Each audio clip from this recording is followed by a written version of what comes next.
আগের এপিসোডে আমরা দেখেছিলাম জিয়ান তার মেয়েকে সোল হলের কাছ থেকে বাঁচিয়ে নিয়েছে। এই এপিসোডে শুরুতে আমরা দেখতে পাই তার সাথে যে 30 জন দৌজং এসেছিল তারা উড়ন্ত জাহাজগুলোর উপর আক্রমণ শুরু করে দেয়। অনেকগুলো জাহাজকে তারা নিমিষে ধ্বংস করে দেয়। এটি দেখে জিয়াও জিও অনেক খুশি হয়ে যায় এবং সে জিয়ানের দিকে মায়াবী চোখে তাকিয়ে থাকে।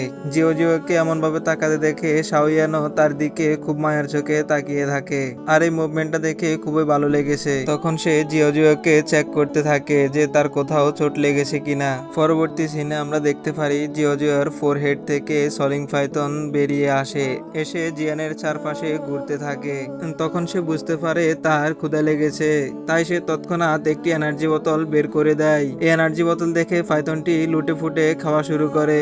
অন্যদিকে আমরা দেখতে পাই জিও জিওর নজর তার মায়ের উপর পড়ে, তাই সে হাওয়ার উপর দৌড়ে তার মায়ের কাছে চলে যায়। এটি দেখে জিয়ান খুবই অবাক হয়ে যায়, এই ছোট্ট বাচ্চাটি হাওয়ার উপর কিভাবে দৌড়াচ্ছে। ছোট্ট জিয়াও তার মায়ের কাছে পৌঁছে যায়। কুইন মেডুসা তৎক্ষণাৎ জিয়াওকে চেক করতে থাকে তার কোনো চোট লেগেছে কিনা। এর সাথে সাথে মেডুসা অনেক ইমোশনাল হয়ে পড়ে, সে বারবার চেক করতে থাকে, জিজ্ঞেস করতে থাকে জিও জিওকে তার কোনো চোট লেগেছে কিনা।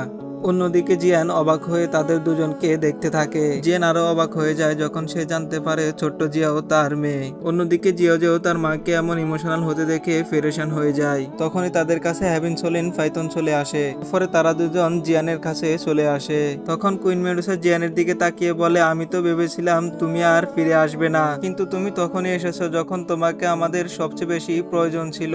অন্যদিকে সিতিয়ান তার জাহাজগুলোকে ধ্বংস হতে দেখে খুবই রেগে যায়। সে তার তলোয়ারকে সামনের দিকে তাক করে জিয়ানকে বলে, জিয়ান আমি তোকে টুকরো টুকরো করে ফেলবো।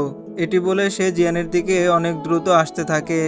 তখন জিয়ান কুইন মেডুসাকে বলে, তুমি জিয়াওকে নিয়ে পিছনের দিকে যাও, ততক্ষণে আমি একে দেখে নিচ্ছি। কুইন মেডুসা জিয়ানকে বলে, সাবধানে, ও অনেক পাওয়ারফুল। জিয়ান বলে, চিন্তা করো না। এটি বলে সে সামনের দিকে এগিয়ে যায়। সিতিয়ান তার তলোয়ার দিয়ে জিয়ানের উপর আক্রমণ করতে থাকে। তখন জিয়ান 3000 ঠান্ডা টেকনিক দিয়ে সেগুলোকে ডস করে। ঠিক তখনই জিয়ান সিতিয়ানের গালের মধ্যে একটি বসিয়ে দেয়।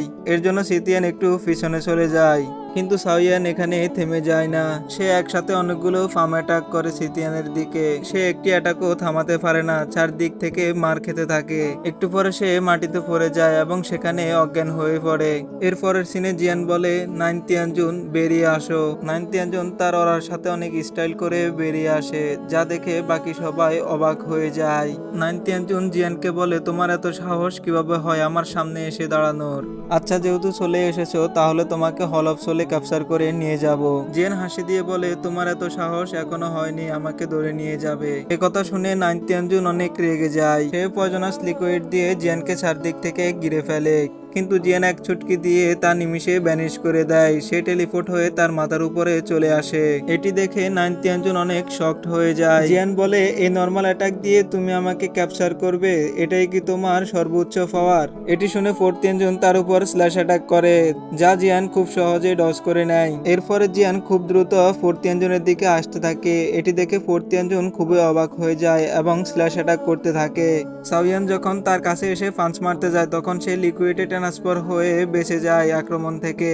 তখন তারা দুজন 1v1 ফাইট করতে থাকে। ফোর্থ তিয়ানজুনের প্রতিটা অ্যাটাক জিয়ান খুব সহজে ডজ করে নেয়। ডজ করতে করতে জিয়ান ফোর্থ তিয়ানজুনকে তার কাঁধ দিয়ে একটি পাঞ্চ মারে, যার কারণে সে একটু পিছনে চলে যায়। তখন জিয়ান ফোর্থ তিয়ানজুনের মজা উড়িয়ে বলে, 1.5 বছরেরও বেশি হয়ে গেছে, তোমার কোনো প্রোগ্রেস হয়নি। এটি শুনে ফোর্থ তিয়ানজুন অনেক রেগে যায় এবং জিয়ানকে বলে, অ্যারোগেন্ট বাচ্চা, তোমাকে দেখাচ্ছি আসল পাওয়ার কাকে বলে। এটি বলার সাথে সাথে ফোর্থ তিয়ানজুন তার সবচেয়ে পাওয়ারফুল অ্যাটাক জিয়ানের দিকে করে দেয়। এই অ্যাটাক দেখে সবাই দুশ্চিন্তায় পড়ে যায়। এই অ্যাটাকটি শাওয়ানকে চারিদিক থেকে ঘিরে ফেলেছে, বাইর হওয়ার মতো একটুও জায়গা ছিল না। এই অ্যাটাকটি যখন শাওয়ানের গায়ে লাগতে যাবে তখন তার আর্মার অ্যাক্টিভেট হয়ে যায়। আর্মারের সাথে লেগে ফোর্থ তিয়ানজুনের অ্যাটাক নিঃশেষ হয়ে যেতে থাকে। ঠিক তখনই ব্লাস্টের সাথে অ্যাটাকটি নষ্ট হয়ে যায়।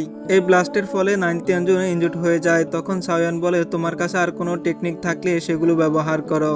নাইন তিয়ানজুন শাওয়ানের এই শক্তি দেখে খুবই অবাক হয়ে যায়। তখন নাইন তিয়ানজুন এখান থেকে দ্রুত পালিয়ে যাওয়ার চেষ্টা করে। শাওয়ান তাকে কিভাবে এত সহজে পালাতে দিবে? তৎক্ষণাৎ শাওয়ান get heaven creation from technique ব্যবহার করে। তখন এই ব্ল্যাক হোলের দিকে ফোর্থ তিয়ানজুনকে টানতে থাকে।